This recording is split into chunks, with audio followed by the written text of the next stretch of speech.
Hi, I'm Ariana Saroufim, and I'm an MPH candidate at Simmons University. And I'm so excited to share with you about my journey at Simmons and my final health equity change project. I hope you enjoy. When I first started my MPH, I thought that I would apply to medical school and become a physician after. As I took my MPH courses on health equity, social justice, epidemiology, health policy, and other courses, I learned how there is so much more to the patient and their diagnosis and how all the social determinants impact their health. My final health equity change project for my MPH has focused on obstetric health as a health inequity. A staggering statistic, the United States spends the most money on maternity care of any other country, yet maternal and infant mortality rates are among the highest among developed countries. Inequities exist at the individual, patient, provider level and throughout the healthcare system. The CDC says the vast majority of deaths are preventable and is calling for systemic, policy-driven, and community-based changes to the current system of maternal care. Women of color were 3.3 times more likely than white women to die from pregnancy-related complications. But the root cause can be summed up in just a few words: intergenerational and chronic stress. Stress caused by experiences of institutionalized racism and disrespect of Black women. Chronic stress is linked with cardiovascular problems, which are the most common causes of pregnancy-related deaths and complications. Women of vulnerable populations have more challenges receiving care, especially the care that is needed, which makes them more susceptible to postpartum depression. Obstetric care is particularly complicated because the healthcare team is responsible for two people, the mother and the newborn. Despite the fact that the U.S. spends the most money on maternal care in the world, there are still huge discrepancies by race when it comes to pregnancy-related deaths. Because they were born in a country rooted in capitalism and racism, many mothers and infants have been let down by the system. To enhance outcomes, we must eliminate systemic racism and reform the healthcare system. If these moms and infants are to survive the workforce, education, health monitoring, hospital policies, and the environment must all be altered. This data and facts have led me to design a project evaluating the diversity inclusivity policies, practices, and guidelines currently in place at Beth Israel Deaconess Medical Center. The purpose of my project was to draft a policy brief to explore, identify, and evaluate diversity policies and protocols implemented at BIDMC, and to synthesize patient comments regarding quality of care in order to provide recommendations to improve access to and quality of healthcare for pregnant and birthing people of color.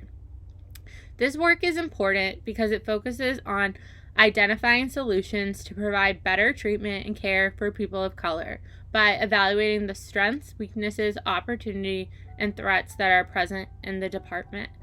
The data and comments were obtained from the PICES, which is Pandemic Impacts and Supports COVID-19 Experience Study, an ongoing prospective longitudinal cohort study of patients in the OBGYN department at Beth Israel Deaconess Medical Center, and the principal investigator is Laura Dodge.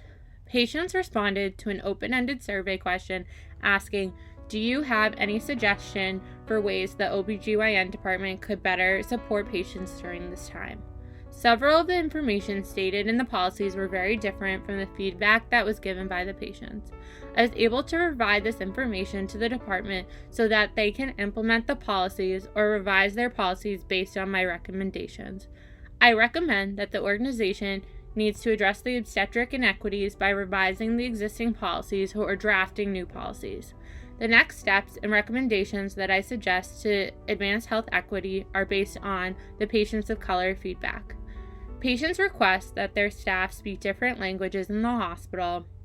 There's more availability of their providers, more sensitivity regarding anxiety during induction. The staff pay better attention to their wording, actions. Patients say that they should be given a list of resources once they call for a new pregnancy appointment, which includes Zoom meetings, webinars, classes, who to contact, when to call or be concerned, offer free online childbirth classes, and also pelvic floor physical therapy and women's health physical therapy to everyone. A patient stated that the provider should give more anticipatory guidance about what to expect prior to their next visit. Blood pressure cuffs for the people who can't afford them, information on food resources and farmers markets, more access to food during their hospital stay, acknowledge disparities for Black women, and specify what is being done to mitigate risks. And patients would like more information on out-of-pocket expenses and more information on doulas and more support surrounding doulas and their partners attending, and more monitoring for postpartum. I also suggested further recommendations to revise existing policies and create new ones in relation to postpartum depression and anxiety and mental health support, grievances and patients' complaints, releasing data on the demographics of the workforce, implicit bias training and provider self-assessments on unconscious bias, anti-racism training, cultural humility and trauma-sensitive care training. Clinical staff should retrieve training on warning signs specific to race, ethnicity, gender, and religion, and a policy statement should be drafted regarding these warning signs and that the staff are trained on these warning signs.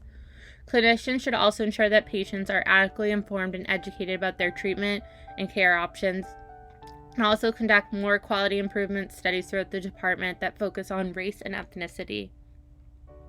As my MPH concludes, I now plan to pursue a career as an epidemiologist. I believe that I can help beyond individual care and that I can outreach into the community. My hope is to make changes in the public health field so that vulnerable populations can have access to education and care. I want to make an impact so people can live happier, healthier, and longer lives, specifically when it comes to reproductive health. I want to thank my preceptor, Dr. Laura Dodge, for her commitment to my learning and health equity change project. I had the privilege of attending Dr. Laura Dodge's epidemiology course the first term of my MPH program. Since attending her course, my passion and love for the field has grown immensely. I'm extremely grateful that I've had the opportunity to work with her. I'd also like to thank all Simmons MPH faculty for your support. Congratulations to my cohort. I'm so proud of you all.